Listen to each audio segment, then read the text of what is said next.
Hello, everybody, and welcome back to the Canadian Intercollegiate Exhibition. My name is Shadi Hanna. I'm the head coach of esports at Keanu College in Fort McMurray, Alberta, and I am delighted to be hosting our panel today. Bring your parents to school. It's been a while since maybe some of us in this call have done that, but we're ready here to do it again. For everyone here in this Twitch chat that is interested in learning more about esports in school, scholastic esports at the elementary school, high school, or middle school and high school level. And I've got some absolute experts here to share their wisdom and knowledge about the space with you all today. So we'll start with some introductions. Carol, maybe if you could lead us off. Sure. Actually, I'm representing the collegiate space. I'm a college professor who helps out with the student run esports club, and I offer work integrated learning to students who want to learn more about esports. I'm also the recently started at Esports Canada as the CFO and board treasurer. But most important of all, I'm the parent of two sons who both benefited from esports. So one took the collegiate and semi pro path, the other played professionally in a global league. So I can attest to all the good things that esports did for them. Great, thank you, Carol. Melissa, we'll have you go next. For sure. My name is Melissa Burns. I am the founder and chair and CEO of Esport Canada. I also am an educator and work in Manitoba as part of a school division, working as instructional support. So I'm a pedagogy expert and work on leveraging digital tools in the classroom to really improve student outcomes. Awesome, thank you so much, Melissa. And Travis, we'll have you bring it home. Yeah, my name is Travis Bouchard. I work for a company called Academic and Athletic Development that provides sports alternative programming to students at elementary through high school at two separate campuses. And so this year I was lucky enough to start Vimy Esports, and I'm the director of Vimy Esports. And so our program is an academy type thing where we have the kids 2 blocks a day rather than a club or an after school sort of situation. And as same as Carol there, I'm also a parent. I have a 7-year-old and a 10-year-old who are fast becoming very interested in video games and very interested in the esports space. So I've got a couple different viewpoints on these topics. Excellent. And I love that we have, such great representation from all of these different age groups and involvement with the scholastic and educational side of esports, because I think those are very important areas to discuss and touch on. And I'm sure as we go through chat, we'll have questions. And so for today's panel, please don't hesitate to throw questions in the chat as you have them. I will be staring rather intently anytime you see me doing this. It's because I'm waiting for you guys. So don't hesitate to ask your questions, and the panel here would be happy to respond to any of your questions. And feel free to direct your questions directly to a panelist if you have a specific question for them and their role, and maybe how your child would interact with the programming at their level. We'll start off with a kind of as an introductory feeler question to spark some discussion around this. Esports has often been cited as being an inclusive alternative to traditional extracurricular programming, where certain programs seem to be catered towards one group of students, or you have to have certain physical requirements or skill requirements or whatever.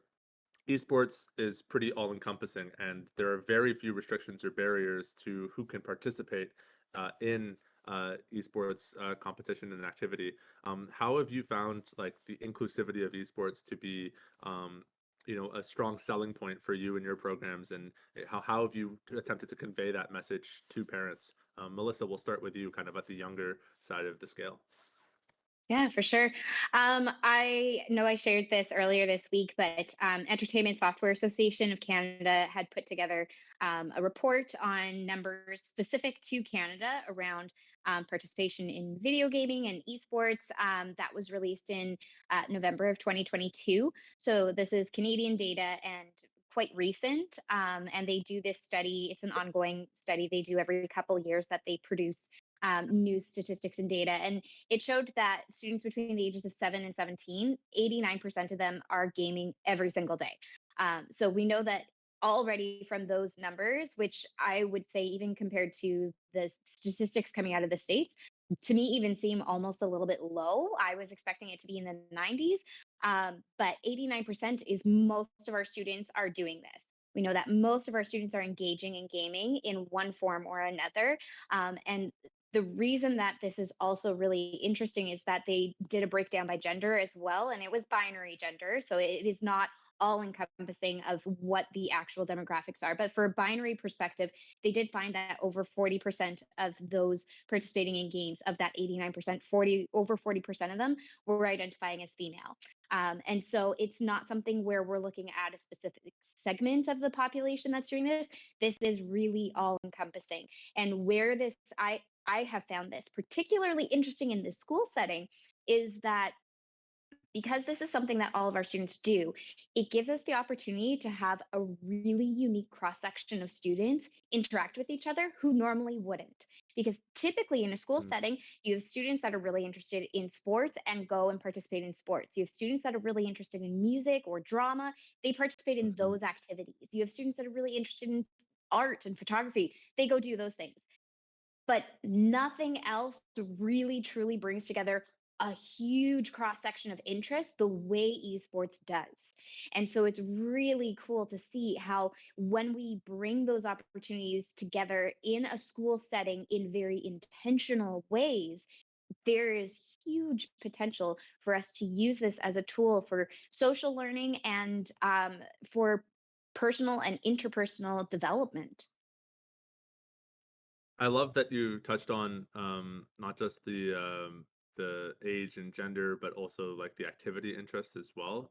Because you know when you look at those esport career pathways charts, they like expand and expand and expand and expand into so many different areas. Because Yeah. there's so much commonality between all of these different passions or interests that you might have as a kid, and how you can connect that to gaming and the esports world.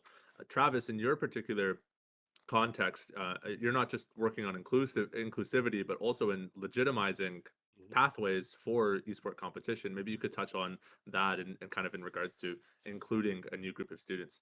I think one of the amazing things about esports, I mean, I work in a school that has very traditional sports. We have hockey programs and lacrosse and all that kind of thing, right? Um, Sometimes it can feel like esports, the breadth of the different esports. You have a whole bunch of different titles instead of one sport.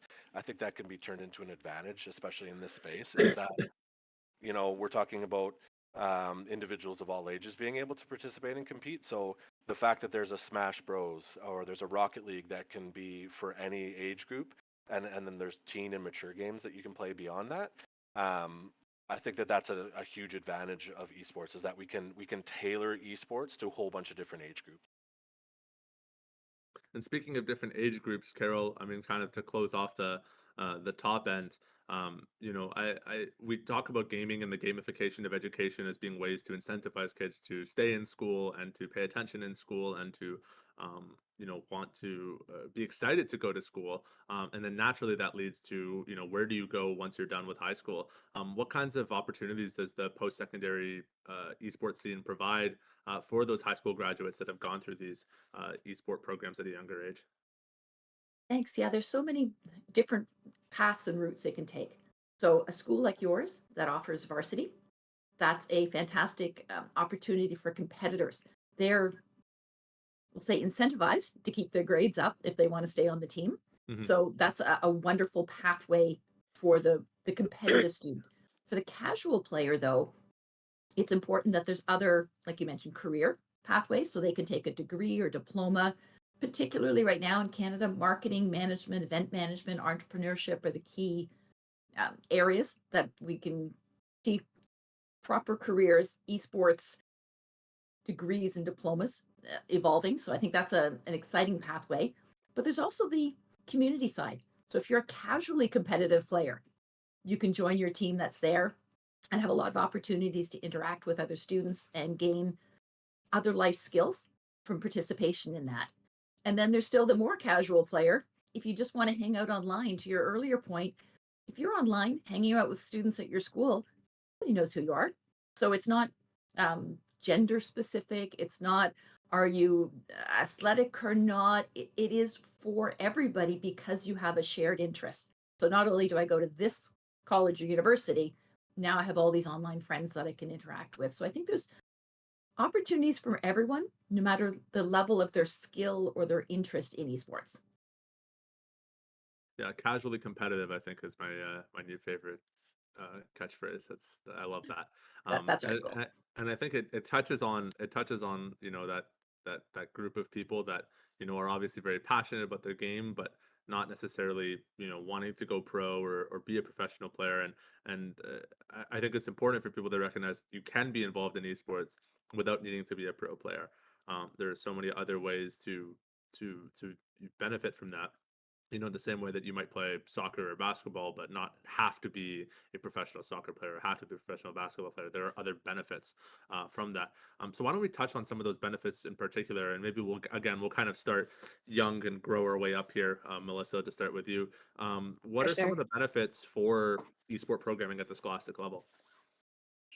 Well, I think something that has really stood out to me is just the shift, the paradigm shift in society and how we interact with each other, and how we've really seen that not even, it was definitely something that had already started prior to the pandemic, but it was definitely really um, accelerated throughout that experience where Gen Z is reporting just as many real life experiences in digital spaces as they are in physical spaces, which is not something that has traditionally been the case in terms of expressing those kinds of experiences for older generations, myself included.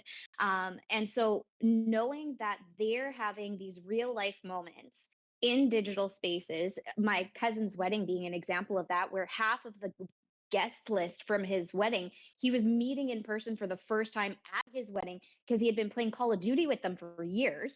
Um, is that these are real friendships, these are real experiences, these are real people, and this is how we are interacting in this day and age, which is a beautiful thing because it really does make the world a lot smaller, and it provides so much opportunity for us to learn and experience from each other in ways that were not previously available to us, and certainly not in this kind of um, sort of ease. But with that also comes a lot of responsibility. Um, while we have all these possibilities and opportunities to really experience in very unique and beautiful ways, it's also something that we have to now look at as a learning experience and a teachable moment that needs to be done so with a lot of care and intention. We make a lot of assumptions as educators that our students, because they grow up with technology, that they know how to use it. And the example that I often give is that it's kind of like growing up in an English speaking nation. If you grow up in an English speaking nation, you are probably going to learn how to speak English. That kind of comes with it. These kids know how to use technology, but being able to learn how to read and write in English needs to be taught explicitly. If you don't explicitly teach reading and writing, some will have access, some will not. It won't be equitable. Some will be pick it up easier than others, and some will really struggle. Some will need more intervention to be successful in reading and writing. And we're seeing the same in digital spaces where we need to bring this into our schools in intentional ways because there is so much potential for them and they are experiencing things in real ways, but they need to have the skills to do that successfully. And so, while there is tons of opportunity and benefit here, we also have a lot of responsibility in how we approach it. And so that's where these esports programs are really, really crucial, even at elementary schools where they're just learning some of those foundational skills. So the core concept here is that it needs to be intentional. The programming that you Yeah. that you provide to your students is that it's not just sitting them in front of a computer screen and telling them to play video games. It's doing something deliberate with that time and trying to have achieve a particular outcome with that.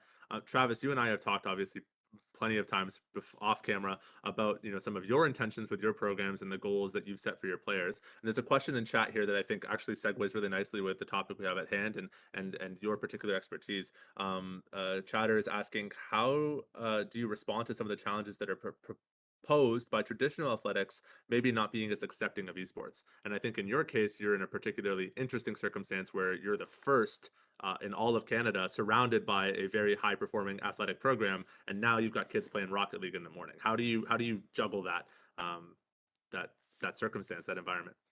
Absolutely. We have a very good relationship with our administration, and you'd think in a school like ours, or you could think that in a school like ours, that where our teachers are hockey players and they're on the ice with people, and they're very much traditional sports people. You'd think that maybe there might be a little bit of reticence to accept the esports guys as they come in or whatever, right? But I've seen kind of the opposite. Some of our high-end hockey coaches have talked to us about how we teach our kids to communicate. Because if there's one thing a hockey coach wants is people communicating all over the ice, right? So um, we've had a lot of luck with our staff being great as far as that goes.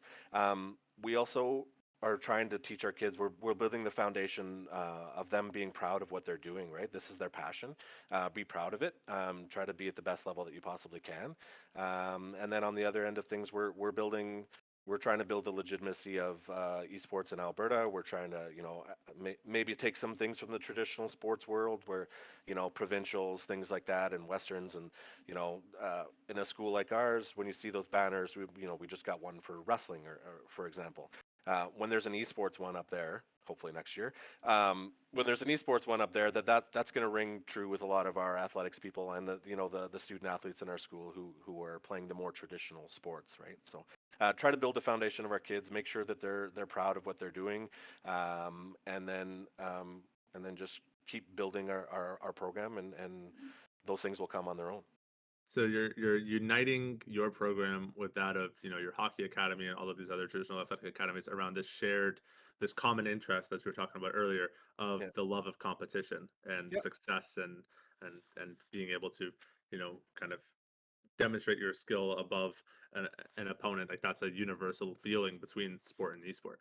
Absolutely, and I think that's one of the advantages that I have personally, is that I have an extensive, knowledge of the traditional sports world, coaching for years and things like that. So I kind of have a different perspective to somebody who maybe has been only in esports their whole life. So trying to meld those things together is something Mhm. that I'm pretty passionate about.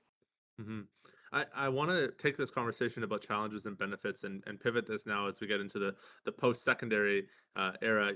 Kids have homework to do and studying to do, but it becomes a lot more challenging when you hit that post-secondary level, where you don't have a structured class time. Your professors or teachers aren't chasing after you to get your work done. You have a lot more personal responsibility around your academics and your career future. How do you, as a college student, juggle your responsibilities, whether it be to your gaming club or your varsity team, with your academic commitments? Carol, if you have any thoughts or comments on that challenge of esports at post-secondary.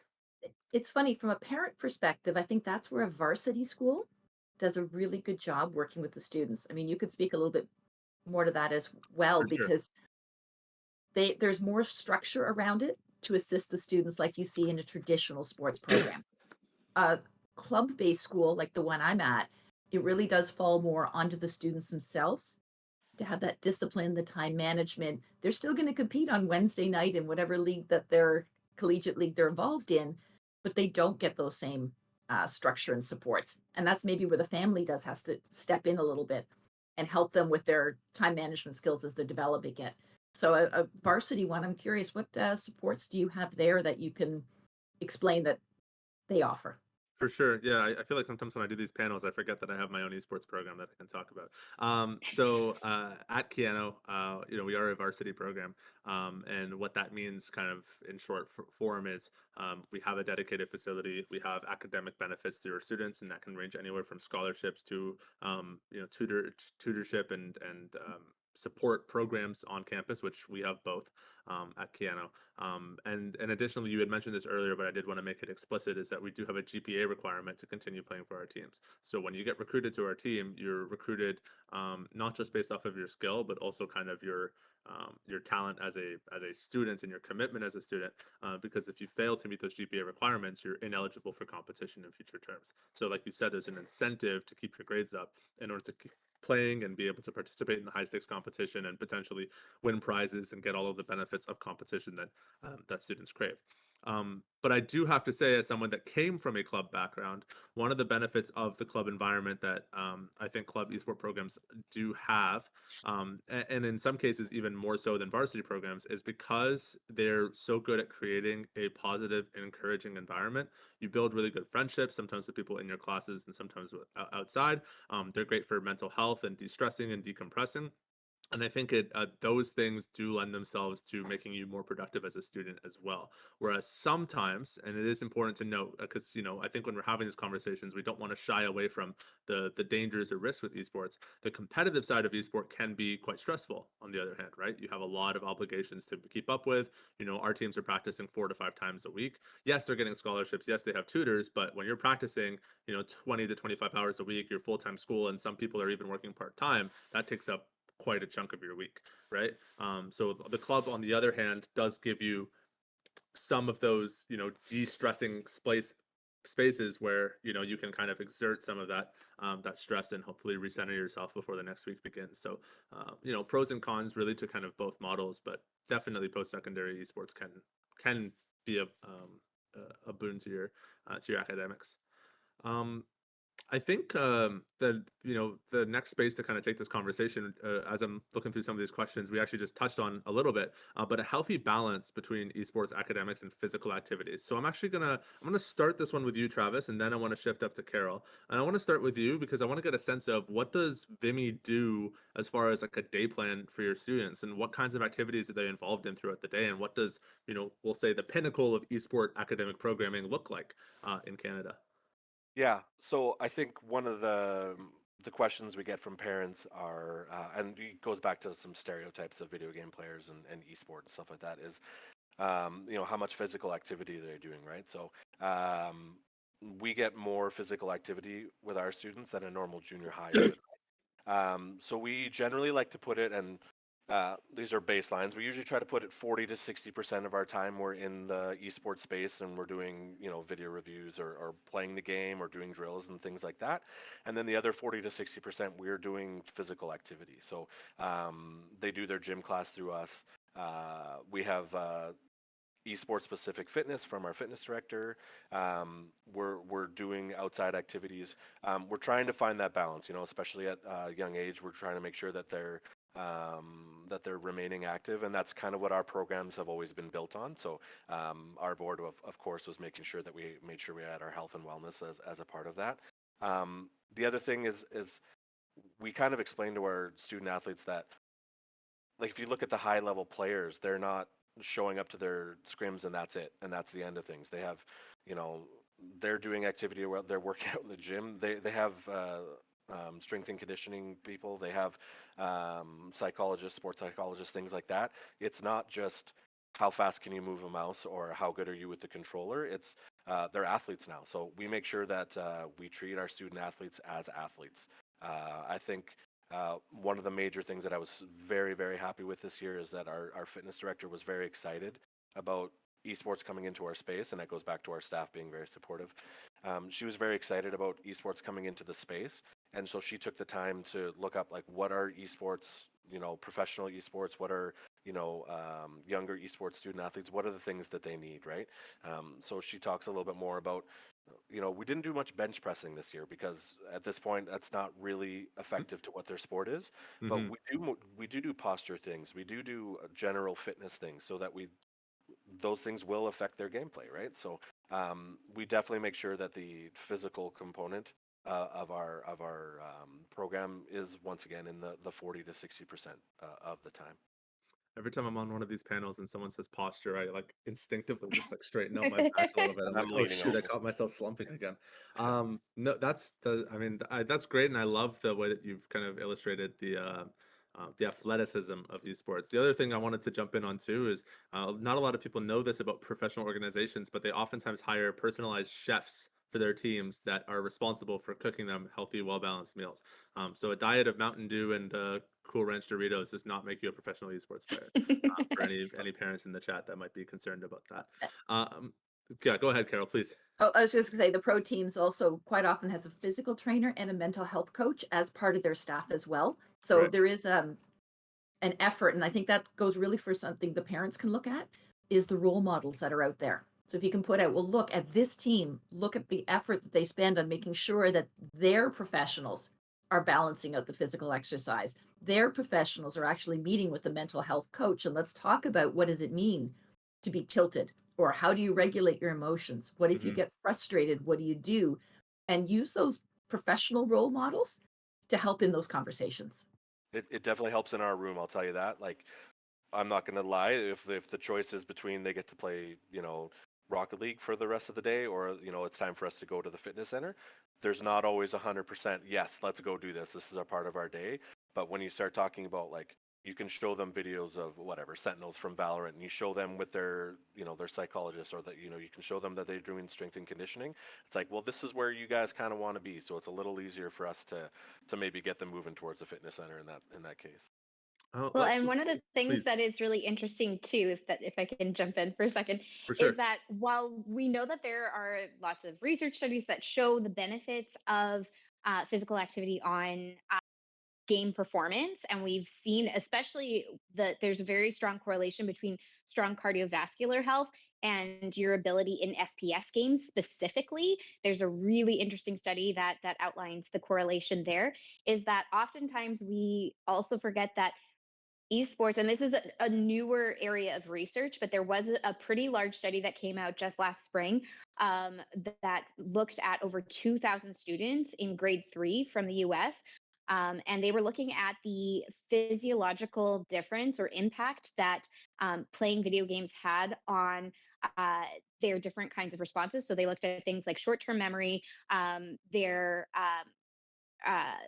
their not perception. Oh, the word is escaping me. But they're reflex, quick reflex, and then they also put them through with. While they did the test, they were also looking for any sort of physiological responses as well. In addition to these neurological responses, they were looking for physiological responses, and they found that the students that played games more regularly actually had higher oxygen levels in their blood and a better stress response, lower cortisol levels when they were doing this testing than the kids that weren't playing games regularly. So it actually had a positive physiological response having played more games. And that is something that we don't often hear about and we don't often talk about. But this was a very interesting study that piqued my interest. And I'm curious to see where this leads in future studies. Yeah, I had shared a presentation earlier this year, actually at the Manitoba's Classic Esports Expo, back in May, about gamers displaying the lowest levels of neuroticism when confronted with stress, and how some people were arguing that that makes them just as qualified in some cases as like pilots when it comes to flying drones and planes. And I know that's a bit of a controversial topic, so we don't need to deep dive into that today. But the concept being that, because you're so used to these high stress environments and you've become accustomed and adapted to that, is that you're suited for that when you transfer outside of the gaming world into the career world, and you might be in a job that's particularly stressful, and you kind of trained and prepared for that as well.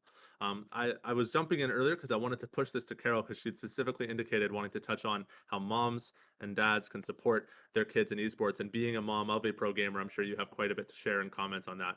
So I'd love to hear your thoughts from mom looking in. What is that relationship like with your child as they're pursuing their professional career in gaming, and how do you support their healthy, balanced lifestyle? So that's a huge ball to unravel there. There's so much in that one, but I think the biggest message I have is communication. You have to show an interest. I know when my son started, he sat me down, made me watch some matches. Well, to be honest, again, the first couple of times I was watching, and this time it was CS:GO back then, no clue what was going on. He walked me through, he explained it all. I watched the millions of people watching and thought, guess I should figure out what's going on here, not just because my kid is interested, but because it's something that's going on in the world. So I think that letting the child be the expert, having them do the teaching, it doesn't mean, and I honestly, I cannot move a mouse for the life of me. So I'm not a good one to play with my kids, which is sometimes given as advice. Doesn't work for me. But I think that's a really big part of it. Another big part of it is as part of the parent doing the learning, is understanding how the whole system works, because there's going to be a lot of compromises that have to happen in a family. So gameplay, you can't tell somebody who's playing with 9 other people, oh, I'm sorry, it's dinner time, you have to leave now. So those are some of the like life lessons I guess I learned from this by hearing what my child explained and say, no, I've managed to get 9 other people into the lobby. We're going to play now. Can I make dinner half an hour later? Well, as a parent, what am I supposed to say to that?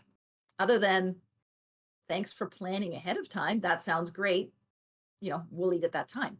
Or don't start a match until you check before dinner. So I think a lot of this comes down to communication, as well as setting some sort of family boundaries and rules. So one of the things you mentioned earlier was eating, healthy eating. So my house, we had gamer snacks. My husband was an absolute dear making bowls full of fruit. So they could take a fork, they could eat it, didn't make the keyboard messy, didn't make their mouse messy, but that was our habit. After dinner, you went down, you're going to game, you take a bowl of fruit with you. And that just becomes part of it. And I love that I'm seeing what I was talking about, bringing in the role models from industry. Team Denmark, Vancouver Titans are now posting, I don't know, food shots of all their different snacks. So they're bragging about, hey, look at this fruit plate we just made our players, or look at this healthy dinner we just ate. So I think there's a lot that parents can leverage, not with only their own actions, make them a fruit plate, or showing them that this is what other people are eating, instead of let's haul in the cases of energy drinks into the house. So I think a lot of what we can do to support them is first parents getting educated, and then using what they've learned about that world and bringing in the good stuff into their home environment. I love the gamer snacks. That's so cool. That's a really, really cool idea. I may have just written that down just for my own house. So That's a super awesome idea. Um, you said something, I literally just had it on the tip of my tongue and totally left my brain. But you had said something about, oh yeah, about showing interest and excitement and involvement in kind of your kids' passions. Similar story for me. My brother played his first collegiate Overwatch game ever on Saturday, and I brought my parents into the Keanu Esports Arena and I sat them down in front of the TV and they watched for the first time. And those kinds of things I think are super important, and even just being able to tell my brother, hey, mom and dad are watching, was like super big for him to like be able to experience that. So it's incredibly empowering for them as well, for players to know that their parents are invested in what it is that they're doing. When we talk about health and safety, there's also this additional element of safety, which is your online safety. We've talked about your safety kind of in your physical health, and maybe even in your community at school, and feeling trusted and supported by your administration and by other students and your classmates or whatever. But there's also this additional risk with esports, which is this online world, the scary, scary online world. So Melissa, I wanted to pass this off to you, maybe to get some of your thoughts on how, as a parent in the new age of media, can you help your children protect themselves when they're gaming online and utilizing online services to facilitate their gaming? Yeah, you know what? I'm gonna steal a line from Carol on this one. It comes down to communication. I think that being really open with your communication, being involved in your children's gaming is really, really important. I know for myself, my kids are a little bit younger than Travis's. I've got a 7-year-old and a 4-year-old, but with my 7-year-old, he is starting to play online, and we are doing so in a way that we talk about it. We talk about what he's experiencing. We are there with him when he's gaming. And it doesn't mean that we are becoming helicopter parents and sitting over his shoulder the whole time and like turning the game off as soon as someone talks to him. It is certainly not like that, but building a relationship with him so that he knows that we trust him to let us know when things are happening, having those open lines of communication, knowing that it's a judgment free zone, and that if something happens, we want them to feel safe and comfortable to come talk to us about it. So I think that that's a really important thing that we can do as parents. And like in some cases you can play with your kids, in some cases you can't. And so I am also terrible at FPS games. So if my son starts gaining an interest in FPS, I will definitely watch. I will probably not be playing with him. But right now he's interested in MOBAs. So sitting down and playing some Pokemon Unite with him is right up my alley. And I love when he calls shots for us and says, Mom, I'm going to come gank for you. It's great. Um, But from the school perspective, and I think that this is where parents can become advocates in those spaces, and they can really um, speak to the administration and speak to the teachers in that space to advocate for safe environments, is that we need to look at how are these gaming spaces being structured within the school? How are they being intentionally created to create safe places where students want to participate? One of the areas that is particularly interesting to me is looking at creating spaces where middle-aged girls and gender diverse folks can feel safe and comfortable gaming. Because I know from my own experience, when I had started coaching esports at middle years in 2016, it was 18 boys and 2 girls. And in my second year, it was the same thing. And I thought I was creating a safe space for my gender diverse and female gamers to come by simply just being female myself.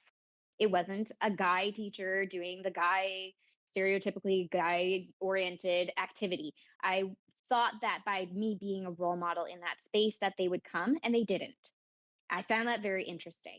And so the following year, my third year, I switched the strategy and I offered a separate, like I always had the open gaming day where we had everybody there, but I also had a gender diverse and female gamers only day. And the number of female and gender diverse equaled and then surpassed those that were participating in the co-ed setting. And as time went on throughout the year, more and more of those folks that were in the gender diverse and female gaming setting were feeling comfortable and confident to then participate in the co ed setting as well. And so we need to look at, if you are noticing these huge differences in your demographics, knowing that the data shows that just as many girls and gender diverse are gaming as boys, then why are they not showing up in those kinds of settings?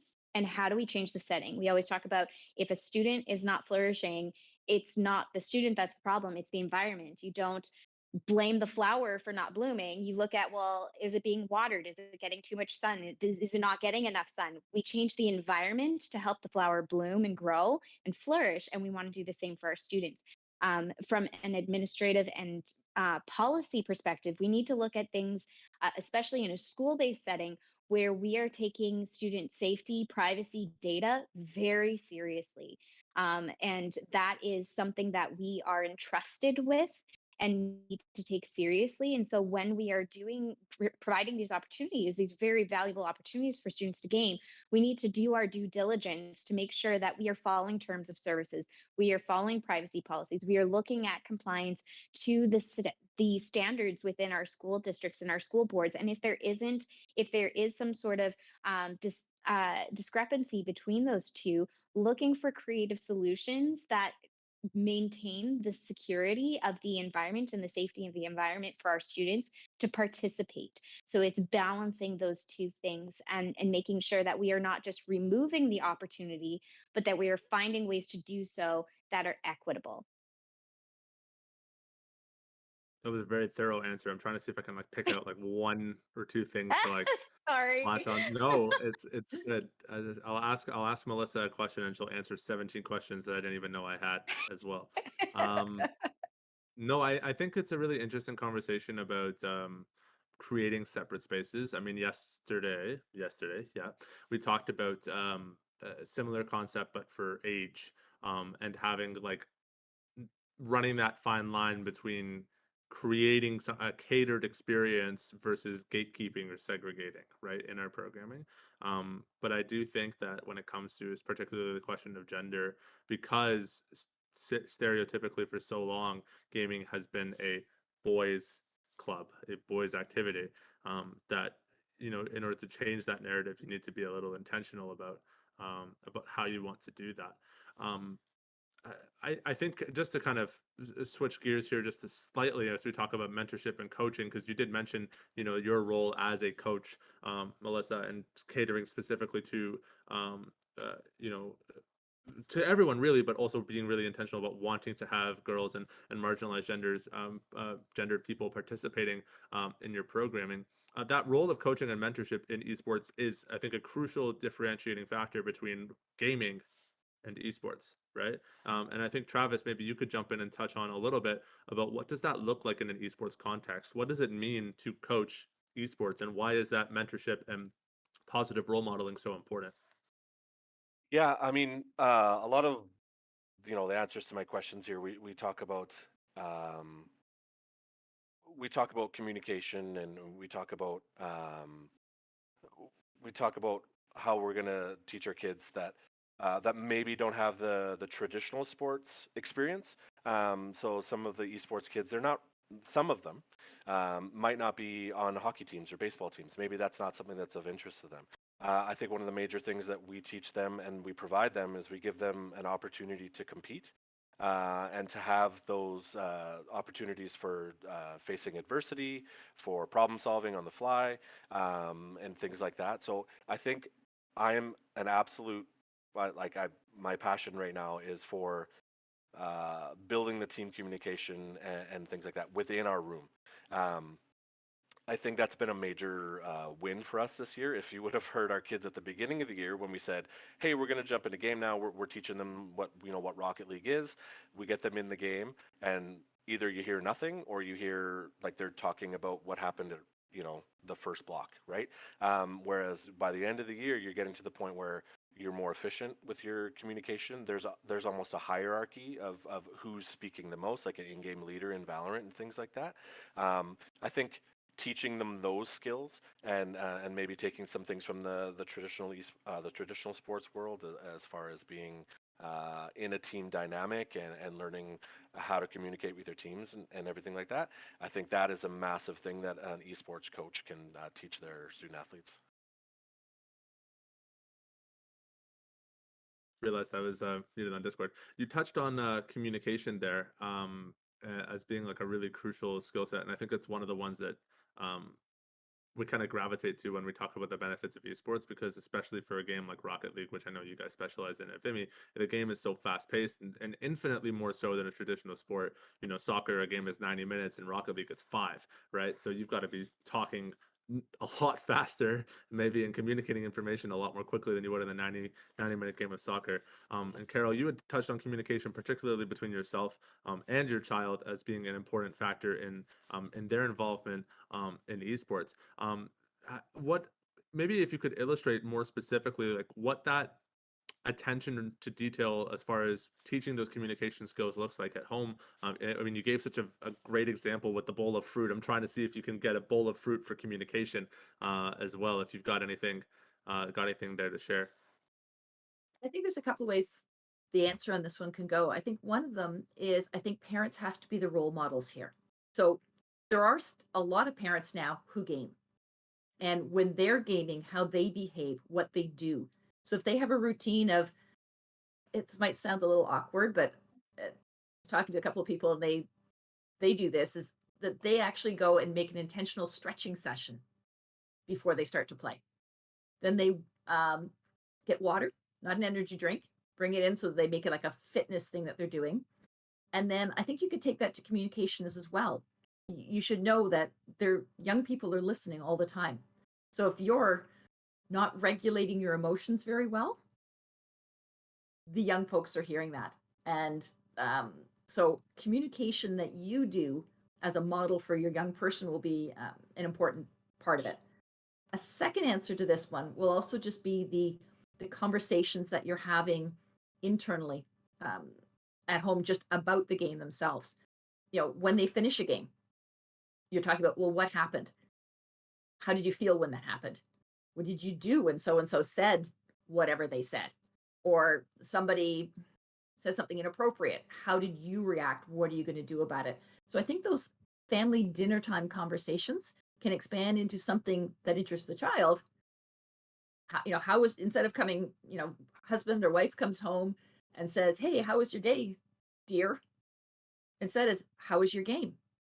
And then break it down. What were they excited about it? And then pick up on those communication items that you're mentioning, that you can guide them a little bit. Oh, was that the right way to say it? Or I see you're really frustrated by that.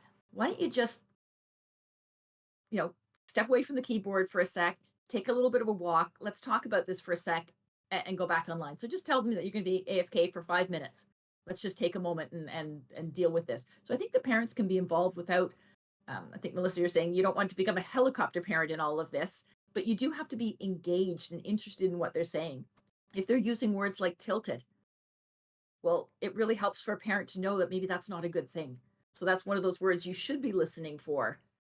And then talking about, well, what do we do when you're experiencing those kinds of emotions? So I think there's a lot of, again, communications that without knowing the game, as a parent, you're not the coach, but you are there to support them in a lot of other ways.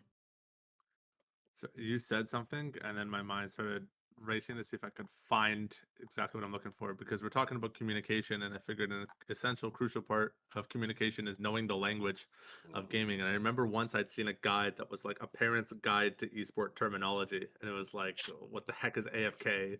Yeah, Carol.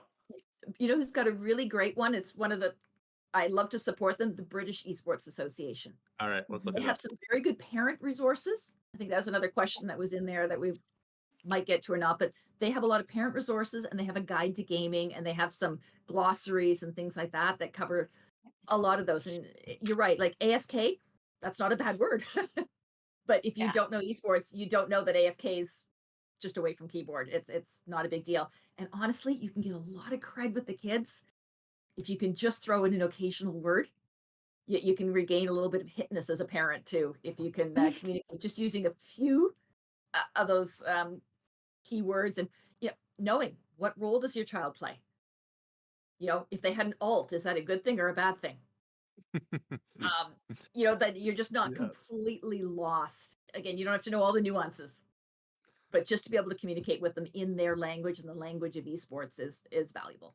So I did find these. Sorry, I'm just posting it in the Twitch chat really quick. I did find the parents guide, but I can't find the language guide on it. So I'll continue looking. Okay. Go ahead, Uh, Travis. I think just to jump on it, like one of the things that I think is I'm really lucky with is we're in a room full of 20 kids in here who are gaming with all those conversations going on, so we can be very intentional of like, okay, we heard the way you just said. I need you to rotate here, and you said it 3 times, and you got angry by the end of it. Is like, is that going to get somebody to want to play with you? Does that person want to do the thing, or are they going to dig their heels in, right? So we get to have those conversations, and once again, very passionate about it, very excited about uh, the the improvement in our communication as we went. So I do echo the things that Carol was saying, that like you can listen to the way that they're saying things, and even just maybe you're not their coach, but in that moment you could be their parent of just like, in life, if you talk to somebody and you're going really hard at them, they're going to dig their heels in. If you can work with somebody, you're going to get better results, right? And it's very similar. Like this applies even before they get into the competitive esports, when the kids are playing Roblox and Minecraft and Fortnite. And like if someone goes up and like blows up your build, having that conversation, because your kid will tell you about it. If someone blows up their build, they will tell you. You will hear about it. But then you get to follow that up with, so what did you do? And then listen for the response, and then have the conversation about how they responded, and how did it make them feel when they first had that happen to them, and how do you think it makes the other person feel, depending on how they've responded as well. Yeah, I love the "what did you do about it" response. I think it's great because it reminds them that they're ultimately in control, maybe if not of the situation, but of their response to the situation as well. And that's a great thing to note. We're in the kind of latter half of the conversation here. So I did want to give an opportunity, maybe to kind of spark some last minute discussion, maybe with some final thoughts or suggestions or best practices for parents. So again, we'll start kind of at the younger age and build our way up. So Melissa, working with that, we'll say K to 7, K to 8 range. How are you as a teacher and a leader and as a parent, setting an example for students, and what advice do you have for other parents who also wish to be good role models for their children who game? Hmm. I'd say develop an interest in what your kids love. Start there, pay attention, listen, um, and make sure that you are validating their experiences, their feelings, their passions, their interests. and don't just pass it off as, well, they're just gaming. So really making sure that you are listening, you are aware, and then try to become involved. If that doesn't mean playing with your kids, that's totally fine. But make sure that you are becoming involved by asking questions about it, watching them play, having those conversations around it, and creating a relationship that is um, full of trust and respect for the students, so that they know that they are seen and heard and validated in the experiences and the passions that they have. And Travis, carrying on that line of thinking, because you get into the middle and high school level, again, as a coach and a parent, where are you kind of, what have you gained in that experience that you think you could share with chat? I think Carol and Melissa have really touched on it. I think the foundation is that recognizing esports as a legitimate, hobby, pathway to so many different careers, pathway to scholarships, and just understanding that it's a legitimate thing, and your kids will realize that you're treating it as such, and then you're on the same level, and you can have a conversation from there. I'm taking you off the rails a little bit here. The other Go for it. the other advice I would give parents is there's there's lots of local things. If you don't know that much, I mean, if you're listening to this, you've obviously had some sort of interest in esports. Your kids are getting there, so you're taking it as a legitimate thing. You're looking for resources. I'm maybe touch on some Alberta things, but there's going to be things in other provinces. Alberta Esports did an esports expo this year, just a free event for people to come figure out what esports is, and see some competition in person, and a lot of people hadn't seen that. Maybe someone who's a director of an esports program hadn't sat down and seen a big event before, so it was eye-opening for me. There's going to be something that like that locally. There's at K-Days this year, which is a festival in Edmonton. There's a game developer thing there as well. There's going to be something local where you can take your children to that as well and learn about what esports is together, and I think that sets you off pretty well there. Yeah, I just threw a link in chat. I hope people can see it because they were saying they can't see my last one. But it says it's the Esport Canada link to their provincial partners as well. So there might be something locally, like if you're in Alberta, we don't have a Alberta Scholastic Esports Association for K to 12 yet, but Yeah, you do have schools like Vimy, and you do have some other schools in the province yeah. that are engaged in esports. But particularly Manitoba and Ontario have partnered organizations. And as I learned yesterday, all over the country, esport organizations at the scholastic level are popping up. So take a I look there I will say just one more thing to jump on, because you got the for the sure.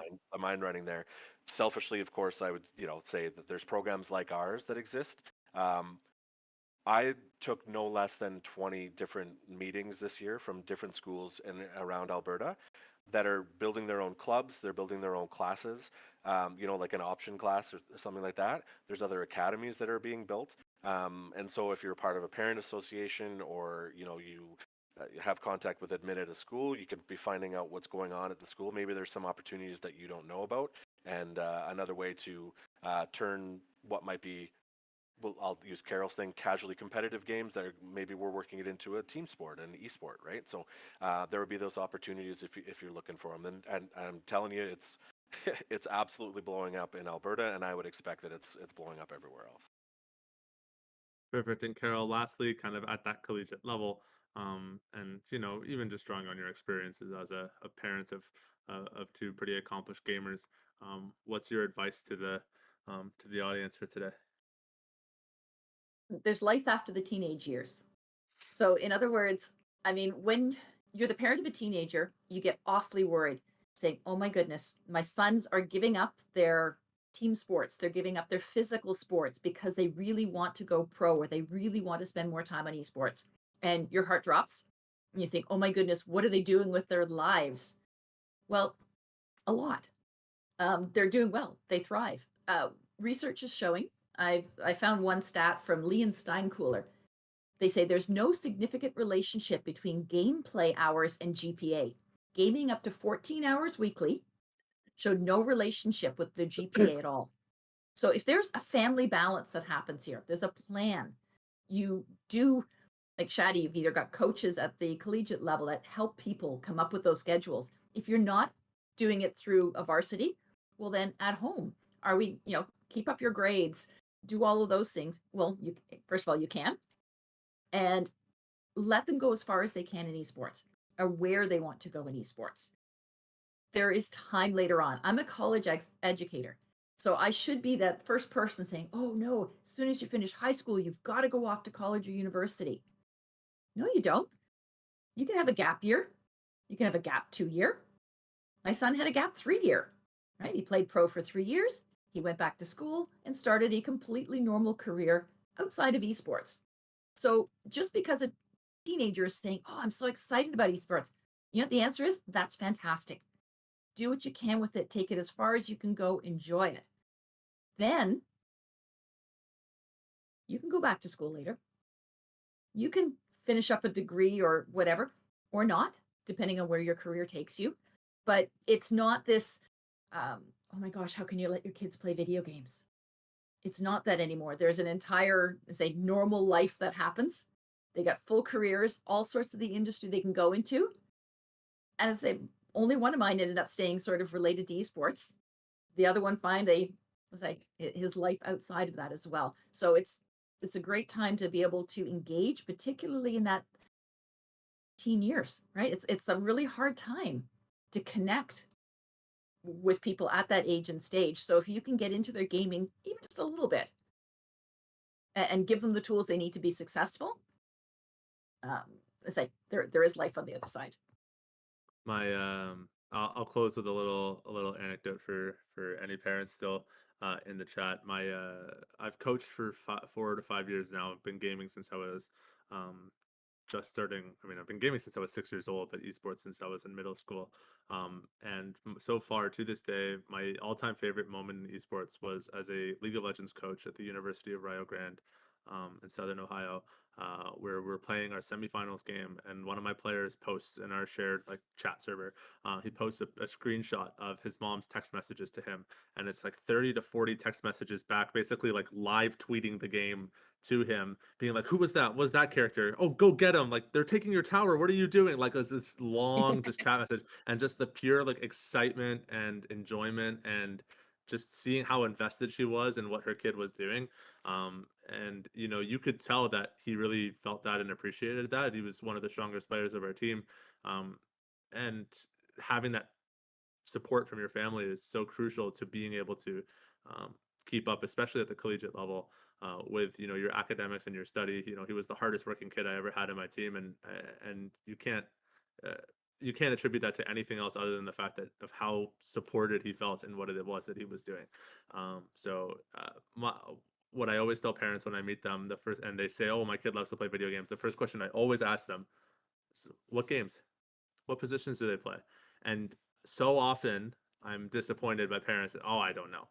But I'm hoping that the next future generation of parents can not only tell you what their kids play, but who they play in those games and how frequently they play and what positions they play, the same way that you would know about your son's hockey career, your daughter's basketball career, whatever it is, right? That same level of investment and commitment to their interests.